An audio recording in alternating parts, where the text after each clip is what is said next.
문재인 대통령이 오늘 효성 전주 공장을 찾아 탄소 섬유를 국가 전략 산업으로 집중 육성하기로 했습니다.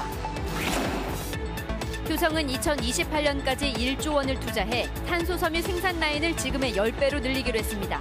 신규로 채용될 인력이 2,300명이어서 취업생들의 채용문이 크게 넓어집니다. 전북이 탄소 섬유의 중심지로 떠올랐습니다. 탄소 산업의 획기적인 발전을 위해 남은 과제를 살펴봤습니다. 3명의 목숨을 앗아간 전주 여인숙 화재는 허술한 관리 실태를 보여주고 있습니다. 전주시의회가 위험하다는 이유로 철거를 독려했지만 받아들여지지 않았고 건축물 용도가 주택이라 숙박업이 불가능했는데도 전주시는 지난해 대표자 변경 신고를 수리했습니다. 여러분 안녕하십니까? JTBC 8시 뉴스입니다. 일본의 경제 보복에 대해서 정부는 취약한 소재 산업에 대한 육성 의지를 밝혀왔습니다. 문재인 대통령이 오늘 1조 원 투자 계획을 밝힌 효성 전주 공장을 방문해 탄소 섬유에 대한 과감한 지원을 약속했습니다. 먼저 하원우 기자입니다. 철보다 4배 가볍지만 강도는 10배나 강한 탄소 섬유는 미래 산업을 이끌어갈 첨단 소재입니다. 하지만 도레이와 미쓰비시 등 일본 기업들이 세계 시장을 장악하고 있습니다. 문재인 대통령은 광복절 경축사에서 언급한 아무도 흔들 수 없는 나라를 만들기 위해서는 탄소 섬유 같은 핵심 소재의 특정 국가 의존도를 줄여야 한다고 강조했습니다. 탄소 섬유는 미래 신산업의 뿌리에 해당하는 핵심 첨단 소재입니다. 뿌리가 튼튼해야 흔들리지 않습니다. 효성도 오는 2028년까지 1조 원을 투자해 탄소 섬유 생산 라인을 10개로 늘리고 세계 시장 점유율을 10%까지 끌어올린다는 계획입니다. 문재인 대통령도 전방위적 지원을 약속했습니다. 탄소 섬유 같은 핵심 전략 품목에 대규모 예산을 투자하고 탄소 연구 인력 등을 양성하겠다고 밝혔습니다. 향후 7년간 7, 8조 원 이상의 대규모 예산을 투자할 것입니다. 자립화가 시급한 핵심 R&D에 대해서는 예타 면제도 추진할 것입니다. 문 대통령의 전주 탄소공장 방문에는 홍남기 경제부총리와 유영민 과기부 장관, 성윤모 산업부 장관 등 관계부처 장관들도 총출동했습니다. 일본의 경제 보복에 대한 정부의 강한 대응 의지를 나타낸 것으로 풀이됩니다. 문 대통령이 탄소 섬유를 미래 전략 산업으로 키우겠다는 의지를 천명하고 효성도 대규모 투자에 나서면서 전북의 탄소 산업도 발전의 전환점을 맞을 것으로 보입니다. JTBC 뉴스 하원호입니다.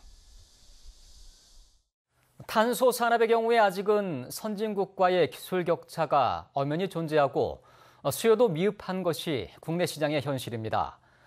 때문에 관련 산업이 튼실하게 성장하기 위해서는 무엇보다 공급업체와 수요업체 간의 유기적인 생태계를 구축하는 것이 관건으로 지적되고 있습니다. 계속해서 이승환 기자가 보도합니다. 2028년까지 효성의 추가 투자 예정 금액은 모두 1조 원입니다. 생산 라인이 1개에서 10개로 늘고 생산량도 10배인 2만 4천 톤 규모가 됩니다. 강철을 대체하는 탄소 섬유의 잠재력이 큰 만큼 후방 산업의 가능성도 무궁무진한 상황. 앞으로 많은 기업들이 꿈과 용기를 가지고 이곳 전주에 모여 탄소 클러스터를 만들고 상상력을 발휘하여 새로운 제품과 시장을 더 창출해낼 것입니다. 1조 원이 투자되면 생산 유발 효과는 2조 원이 넘고 직간접 고용 유발 효과는 10,000명에 이를 것으로 전라북도는 기대하고 있습니다. 관건은 아직 갈 길이 먼 국내 탄소 산업이 얼마나 빨리 수요 공급업체 간의 산업 생태계를 구축하느냐에 달려 있습니다. 정부가 이번 행사에서 협력형 모델 기업들 간의 양해각서 체결식을 공개한 것도 이 같은 인식에서 비롯된 것으로 해석됩니다. 일진 복합 소재의 수소차 저장 용기, 한국 항공우주산업 카이의 항공기 부품, 또 첨단 복합재인 프리프레그와 로봇 산업처럼 정부가 지향하는 4차 산업들도 탄소 섬유 없이는 상상할 수 없기 때문입니다. 자동차, 항공 등 수요 기업과 탄소 섬유 공급 기업이 공동 개발 등의 상생협력 모델을 만들면 정부가 금융, 세제 등의 뒷받침으로 경쟁력을 높일 수 있는 생태계를 구축할 것입니다. 일본의 경제 보복으로 비롯된 소재 산업의 위기가 우리 탄소 산업과 전라북도의 전화위복의 기회가 되고 있습니다. JTB 뉴스 이승환입니다. 효성의 대규모 투자와 정부의 지원으로 탄소 산업이 한 단계 도약할 수 있는 기회를 맞게 됐지만 앞에 놓인 길은 만만치 않습니다.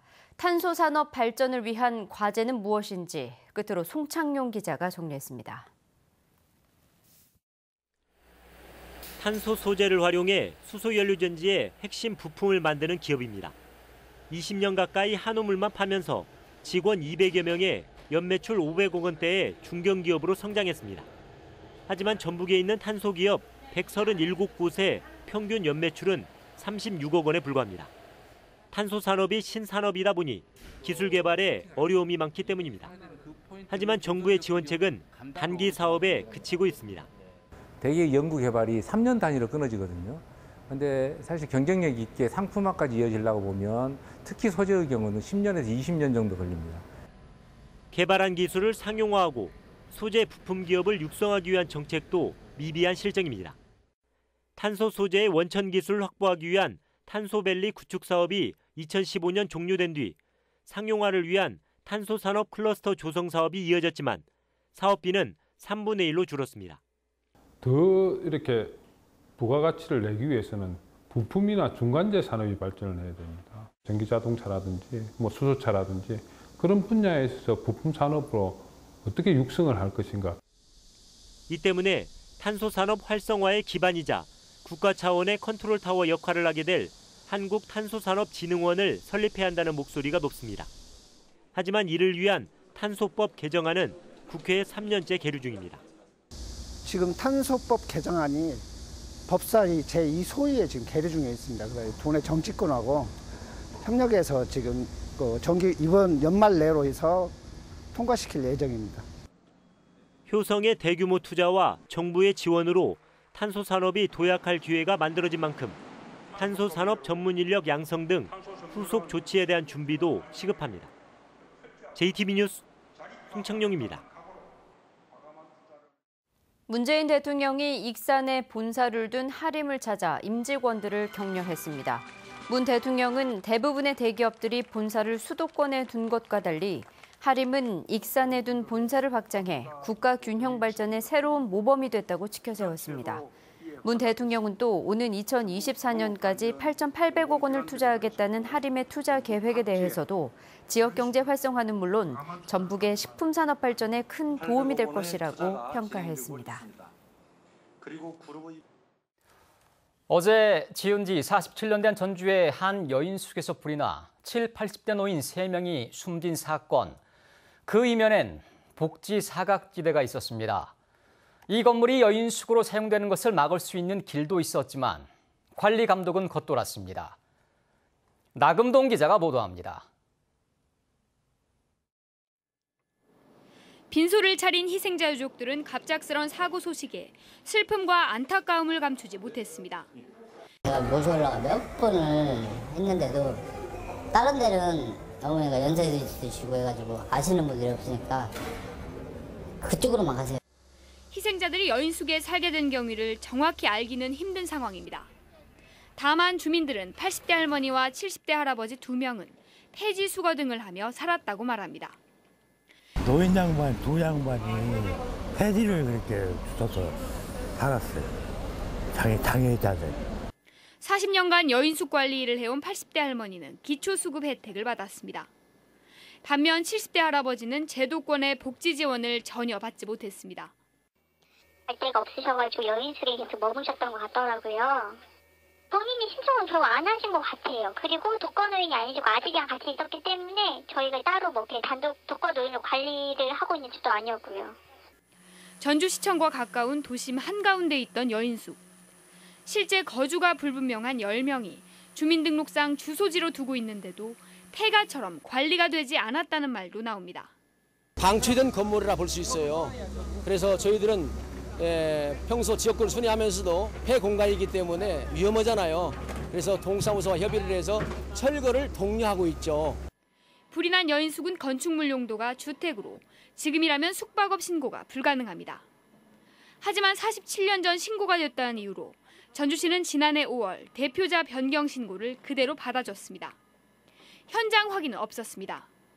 전주시는 사고 여인숙과 비슷한 때인 1970년대와 80년대에 신고된 숙박업소가 35곳이라면서 뒤늦게 실태를 조사하겠다고 밝혔습니다. JTB 뉴스 나금동입니다. 탈핵 에너지 전환 전북연대가 한빛원전 1호기 재가동 결정을 반대하고 나섰습니다. 이들은 한빛원전 1호기의 설비에는 문제가 없고 인적 오류일 뿐이라는 원자력안전위원회의 조사 결과를 신뢰할 수 없다며 철저한 진상조사와 명확한 원인 규명이 필요하다고 주장했습니다.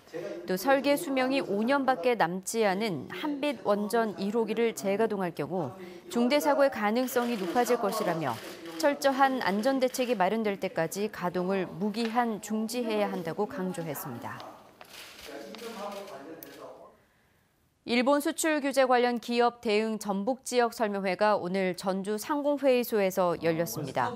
이번 설명회에는 기업체 임직원과 공무원 등 80여 명이 참석했으며 산업통상자원부 관계자와 전략물자관리원 연구원 등이 강사로 나서 일본 수출 규제의 주요 내용과 조치에 따른 변동사항, 수출 통제 제도 비교, 기업 유의사항 등을 설명하고 질의응답 시간을 가졌습니다. 자사고인 익산 남산고가 군산 중앙고에 이어 일반고로 바뀌는 게 확정됐습니다. 교육부는 신입생 모집 등의 어려움을 겪어온 익산 남성고가 제출한 자사고 지정 취소 신청에 동의했습니다. 전북교육청은 내년부터 일반고로 전환되는 익산 남성고와 군산 중앙고에 대한 지원 방안을 마련하기로 했습니다.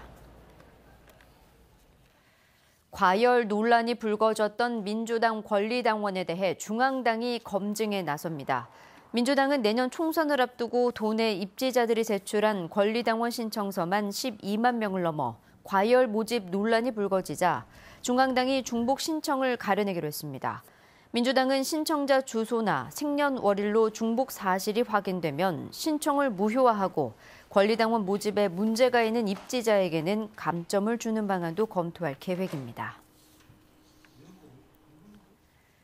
바른미래당 전북도당이 새만금 신항만 예산 삭감과 관련해 정부의 균형 발전 의지를 강하게 비판했습니다. 바른미래당은 신항만 조기 완공이 대통령의 공약이자 100대 국정과제인데도 기획재정부가 우선 한 선성만 건설하자면서 설계비를 절반이나 삭감했다며 산업단지와 신공항 일정을 고려할 때 물동량 처리에 큰 어려움이 예상된다고 말했습니다. 또 이와는 달리 정부가 내년에 완공되는 부산 신항만에는 7조 5천억 원이나 투자하고 13조 5천억 원의 부산 제2 신항만 계획까지 확정했다며 균형 발전 의지가 있느냐고 바른미래당은 비판했습니다. 노후 경유차 단속 시스템 가동을 앞두고 모의 단속 훈련이 실시됩니다. 전라북도는 미세먼지 비상 저감 조치 발령 시 노후 경유차 운행을 제한하기 위해 시군 통합 관제 시스템을 활용한 모의 단속 훈련을 오는 22일에 실시할 계획입니다. 미세먼지 비상 저감 조치가 발령되면 5등급 노후 경유차의 운행이 제한되는데 전라북도는 시범 운영을 거쳐 내년부터 본격 시행에 들어갈 예정입니다.